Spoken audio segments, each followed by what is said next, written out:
Hi. പിന്നെ പുറത്ത് നല്ല മഴ പെയ്യുന്നുണ്ടേ. എനിക്കാണ് അയൽവക്കത്തുനിന്ന് ഒരു വലിയ കഷ്ണം ചക്ക കിട്ടി, ചക്കപ്പഴം. ഈ മഴയൊക്കെ ആയിട്ട് ഈ ചക്കപ്പഴം തിന്നു കഴിഞ്ഞാൽ എന്തെങ്കിലും പ്രശ്നമായാലോ. അതുകൊണ്ട് ഞാൻ വിചാരിച്ച് ഈ ചക്ക അങ്ങ് നമുക്ക് വരട്ടാമെന്ന്. സാധാരണ ഞാൻ മിക്സിയിൽ ഇത് ക്രഷ് ചെയ്തിട്ടാണ് വരട്ടുന്നത്. ഇത്തവണ ഞാൻ ഓർത്ത് അരിഞ്ഞിട്ടിട്ട് അങ്ങ് വരട്ടാമെന്ന്. മടി തന്നെ കാരണം.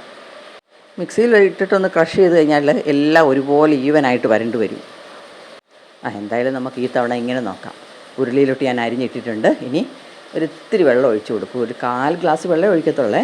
എന്നിട്ട് തീ കുറച്ച് വെച്ചിട്ട് ഇതുപോലെ ഒന്ന് ഇളക്കി 2-3 പ്രാവശ്യം ഇളക്കിയിട്ട് ഒന്ന് പതുക്കെ അടച്ച് വയ്ക്കും. അപ്പോഴത്തേക്കിന് ഈ വെള്ളം എല്ലാം അങ്ങ് ഇറങ്ങും ചക്കയുടെ. ചക്ക വറുത്തുന്ന വലിയ മെനക്കേടൊന്നുമില്ല. കാരണം ഇളക്കുന്ന ഒരു മെനക്കേടേ ഉള്ളേ. ഞാൻ കുറച്ച് ശർക്കര ഉണ്ടയായിട്ടുള്ളതുണ്ടായിരുന്നു. എൻ്റെ ഈ ശർക്കരപ്പൊടി ഇരിപ്പുണ്ട്. അപ്പോൾ അത് വെച്ചേക്കണ്ടെന്ന് വിചാരിച്ചു അത് പൊടിച്ച് ഞാൻ ആദ്യം അതിനകത്തോട്ട് ചേർത്തു. ഇതൊന്ന് മെൽറ്റായിട്ട് വരട്ടെ, എന്നിട്ട് പിന്നെ നമുക്ക് ശർക്കരപ്പൊടി ചേർക്കാം. നന്നായിട്ട് ചക്കയൊക്കെ വെന്ത് വന്നിട്ടുണ്ട്. ഇത് കണ്ടോ, ഇത് ശർക്കരപ്പൊടിയാണ്. അതിനകത്തോട്ട് കുറച്ച് ഏലക്ക ഇട്ട് കൊടുത്തിട്ടുണ്ട്. പിന്നെ ജീരകം വറുത്തത് ഇട്ട് കൊടുക്കും. പിന്നെ ചേർക്കുന്നത് ചുക്കാണ്.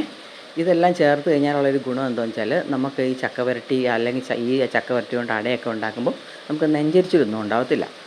അതും ചേർത്ത് കൊടുത്തു. പിന്നെ നെയ്യാണ് ചേർത്ത് കൊടുക്കുന്നത്. നെയ്യ് ഇടയ്ക്കിടയ്ക്ക് കുറേശ്ശെ വീതം ചേർത്ത് കൊടുക്കുക. എന്നിട്ട് ഇതുപോലെ ഇങ്ങനെ ഇളക്കി നന്നായിട്ട്, വലിയ തീ കൂട്ടി വെക്കരുത്. കണ്ടതാ പൊടിച്ചതാ ഇട്ട് കൊടുക്കുവാണേ. അപ്പോൾ നല്ല മണം വരുന്നുണ്ട് അടുക്കളയിൽ. ഇനി ഇത് നന്നായിട്ട് ഇങ്ങനെ ഇളക്കിക്കൊണ്ടിരിക്കണം. തീ കൂട്ടി വയ്ക്കുവാണെങ്കിൽ നമ്മൾ അടുത്ത് നിന്ന് കൈ മാറ്റാതെ ഇളക്കിക്കൊണ്ടിരിക്കണം. തീ കുറച്ച് വയ്ക്കുവാണെങ്കിൽ പിന്നെ നമ്മൾ ഇടയ്ക്കൊക്കെ ഒന്ന് ഇളക്കി കൊടുത്താൽ മതി. ഉരുളി തന്നെയാണ് വരട്ടാൻ ഏറ്റവും ബെസ്റ്റ്. കണ്ടോ, ഇനിയിപ്പോൾ ഈ വെള്ളം നന്നായിട്ട് വറ്റി വരണം. അരിഞ്ഞിട്ടത് കൊണ്ടാണ് ഈ ചക്ക ഇങ്ങനെ കഷ്ണമായിട്ട് കിടക്കുന്നത്. പക്ഷേ നമ്മൾ ചക്കപ്രഥമനൊക്കെ ഉണ്ടാക്കുവാണെങ്കിൽ ഇങ്ങനെ വരട്ടുന്നതാണ് നല്ലത്. ഇടയ്ക്ക് ഇങ്ങനെ ഒന്ന് കടിക്കാൻ കിട്ടും.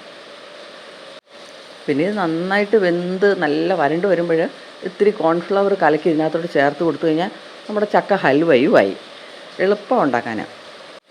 പുറത്ത് നല്ല മഴ പെയ്യും. അത് കാരണം ചിലപ്പം ഈ ശബ്ദം ചിലപ്പോൾ അത്ര ക്ലിയർ ആയിരിക്കത്തില്ലേ. പിന്നെ എനിക്ക് തോന്നുന്നത് വീട്ടിലൊക്കെ നമ്മൾ തന്നെയാണ് ഉണ്ടാക്കുന്നതെങ്കിൽ വലിയ ക്വാണ്ടിറ്റി ഉണ്ടാക്കാതിരിക്കും എളുപ്പം. അപ്പോൾ പെട്ടെന്ന് വരണ്ട് വരികയും ചെയ്യും. 2-3 തവണയായിട്ട് നമ്മളിങ്ങനെ കുറേശ്ശെ വരട്ടുന്നതാണ് നല്ലത്. ജോലിക്കാരൊക്കെ നമുക്കുണ്ട്, ആരെയും നിർത്തിയാണ് ചെയ്യിപ്പിക്കുന്നെങ്കിൽ നമുക്ക് വലിയ ഉരുളിയിൽ മുറ്റത്തൊക്കെ അടുപ്പൊക്കെ കൂട്ടിയിട്ട് ചെയ്യാൻ പറ്റും. കണ്ടോ, നന്നായിട്ട് വരണ്ട് വന്നിട്ടുണ്ടേ.